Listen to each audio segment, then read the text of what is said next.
Hi dears, welcome back. അപ്പോൾ ഇന്ന് ചെയ്യാൻ പോകുന്നത് ഒരു 2 കിലോ വെയിറ്റ് വരുന്ന മിൽക്കി നട്ട് കേക്കിൻ്റെ റെസിപ്പിയാണ്.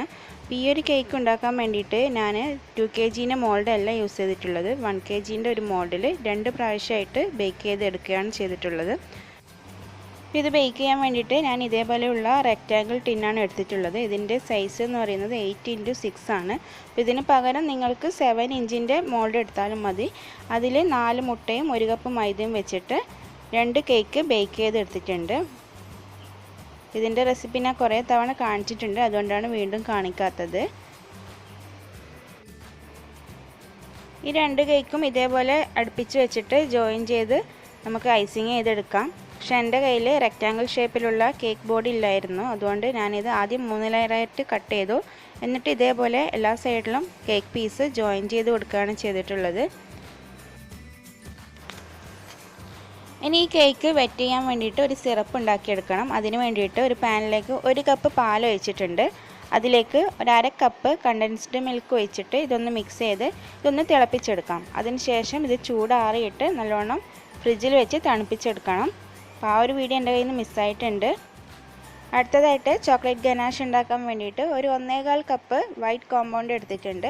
അതിലേക്ക് ഒരു 1/4 കപ്പ് ചൂടുള്ള വിപ്പിംഗ് ക്രീം ഒഴിച്ചിട്ട് ഇതൊന്ന് മെൽറ്റ് ചെയ്തെടുക്കാം. അതിനുശേഷം ഒന്ന് അരിച്ചെടുത്തിട്ടുണ്ട്. ഇനി ഇത് ചൂടാറാൻ വേണ്ടി മാറ്റി വെക്കാം. അടുത്തതായിട്ട് ഫ്രോസ്റ്റിംഗ് ചെയ്യാൻ തുടങ്ങാം. ആദ്യം കേക്ക് ബോർഡിൽ അല്പം ക്രീം ആക്കി കൊടുക്കുക. അതിനുശേഷം നമ്മൾ നേരത്തെ കട്ട് ചെയ്ത് വെച്ചിരിക്കുന്ന ഈ കേക്ക് പീസ് എല്ലാ സൈഡിലായിട്ട് വെച്ച് കൊടുക്കാം.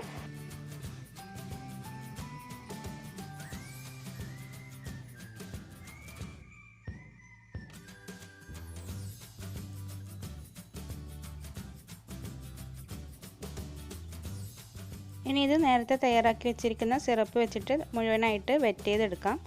അതിനുശേഷം ക്രീം ഒന്ന് അപ്ലൈ ചെയ്ത് കൊടുക്കാം. ഞാനിവിടെ ഫിയോനയുടെ 2 കപ്പ് വിപ്പിംഗ് ക്രീമാണ് ബീറ്റ് ചെയ്തെടുത്തിട്ടുള്ളത്.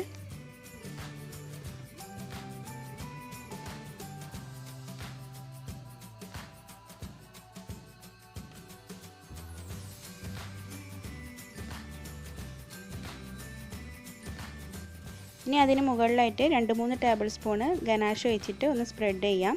അതിനുശേഷം അല്പം നട്ട്സ് ഇട്ട് കൊടുക്കുന്നുണ്ട്. ഞാനിവിടെ ബദാമും കാഷ്യൂസുമാണ് യൂസ് ചെയ്തിട്ടുള്ളത്.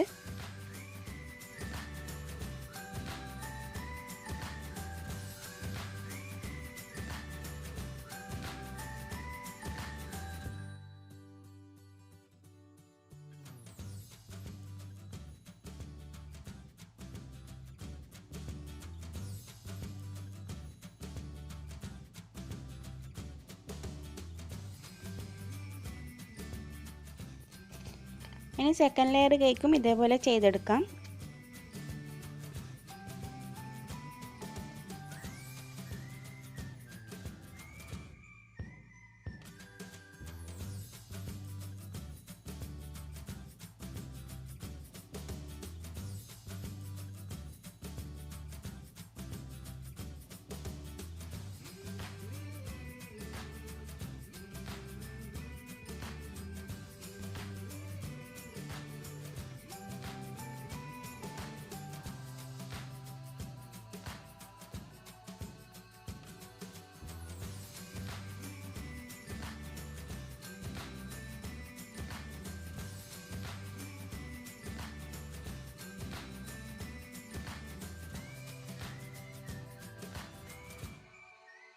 ലാസ്റ്റ് ലെയർ കേക്കും വെച്ച് കൊടുത്തിട്ടുണ്ട്. ഇതൊന്ന് വെറ്റ് ചെയ്ത ശേഷം മുഴുവനായിട്ട് ക്രീം ഒന്ന് അപ്ലൈ ചെയ്ത് കൊടുക്കാം.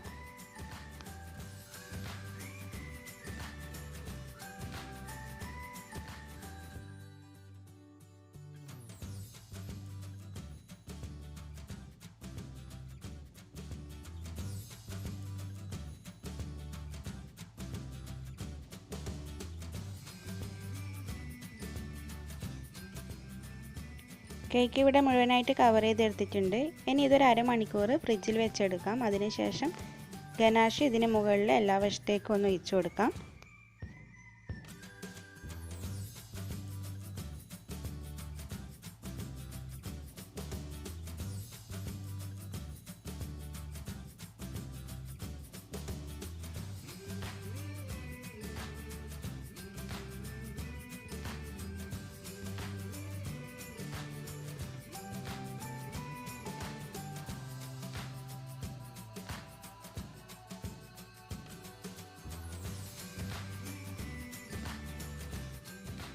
കേക്ക് ബോർഡിൻ്റെ സൈഡിലൊക്കെ ആയിട്ടുള്ള ഗനാഷൊക്കെ ഒന്ന് തുടച്ചെടുത്തിട്ടുണ്ട്.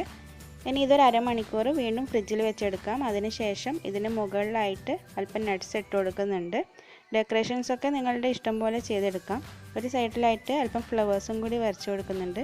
ഫ്ലവർ വരക്കുന്നതിൻ്റെ സെപ്പറേറ്റ് വീഡിയോ ഞാൻ മുന്നേ ചെയ്തിട്ടുണ്ട്. താഴെ ഒരു ബോർഡറും കൂടി കൊടുക്കാം. മുകളിൽ കുറച്ച് പേഴ്സും കൂടി ഇട്ട് കൊടുത്തിട്ടുണ്ട്.